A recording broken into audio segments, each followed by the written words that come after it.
こんにちは、はるなです。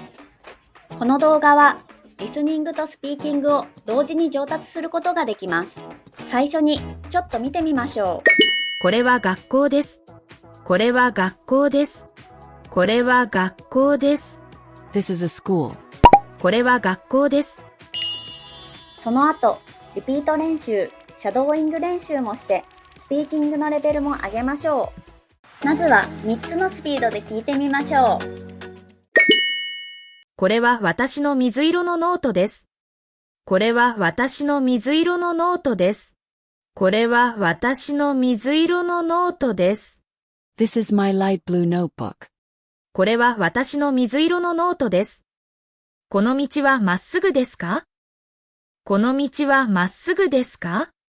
この道はまっすぐですか？ Is this road straight ahead? この道はまっすぐですか？朝、友達にメッセージを送ってから出ました。朝、友達にメッセージを送ってから出ました。朝、友達にメッセージを送ってから出ました。I sent a message to my friend before leaving in the morning. 朝、友達にメッセージを送ってから出ました。ドアの前に小さな箱があります。ドアの前に小さな箱があります。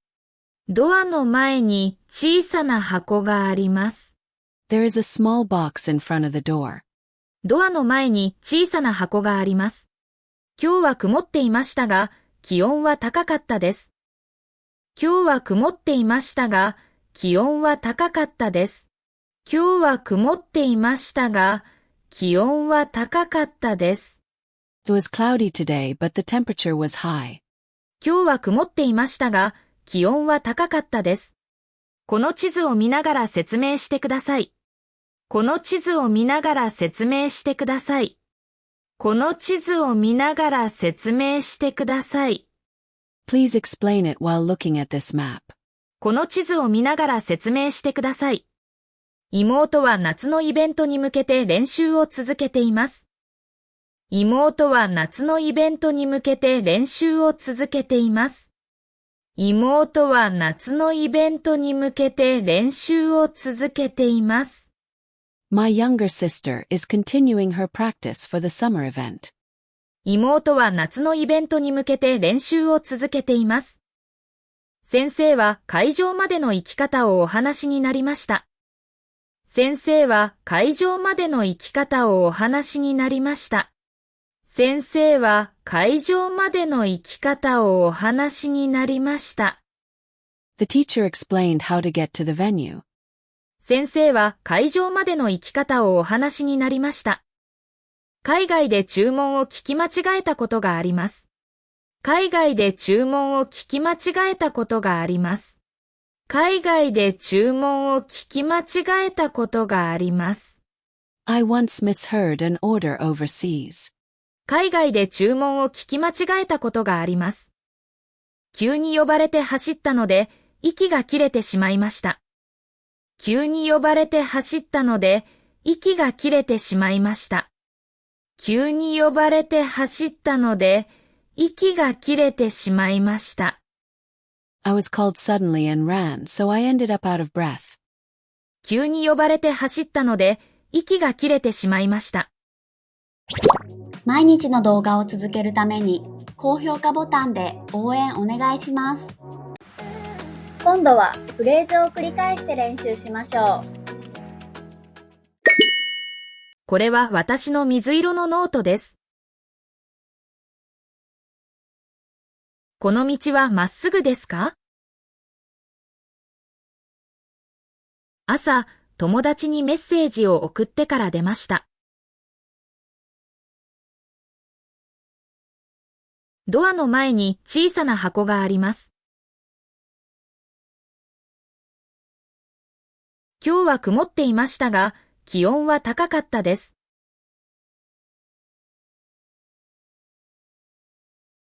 この地図を見ながら説明してください。妹は夏のイベントに向けて練習を続けています。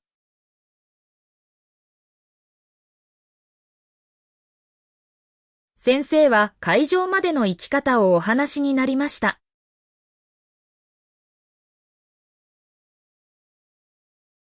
海外で注文を聞き間違えたことがあります。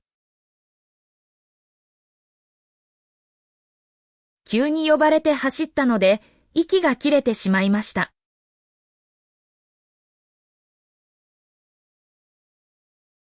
シャドーイングです。音声を聞きながら少し遅れて真似しましょう。これは私の水色のノートです。これは私の水色のノートです。この道はまっすぐですか？この道はまっすぐですか？朝、友達にメッセージを送ってから出ました。朝、友達にメッセージを送ってから出ました。ドアの前に小さな箱があります。ドアの前に小さな箱があります。今日は曇っていましたが、気温は高かったです。今日は曇っていましたが、気温は高かったです。この地図を見ながら説明してください。この地図を見ながら説明してください。妹は夏のイベントに向けて練習を続けています。妹は夏のイベントに向けて練習を続けています。先生は会場までの行き方をお話になりました。先生は会場までの行き方をお話になりました。海外で注文を聞き間違えたことがあります。海外で注文を聞き間違えたことがあります。急に呼ばれて走ったので、息が切れてしまいました。急に呼ばれて走ったので、息が切れてしまいました。最後はクイズです。答えがわかったらコメントしてね。慌てて家を出たので、書類を持たずに来てしまいました。慌てて家を出たので、書類を持たずに来てしまいました。お疲れ様でした。クイズの答えは明日の動画を見てね。もっと練習したい方はメンバーシップ限定の動画もチェックしてください。英語を聞いて日本語の文を作る練習で1週間の学びをしっかり復習できます。それでは次の動画でまた会いましょう。バイバーイ。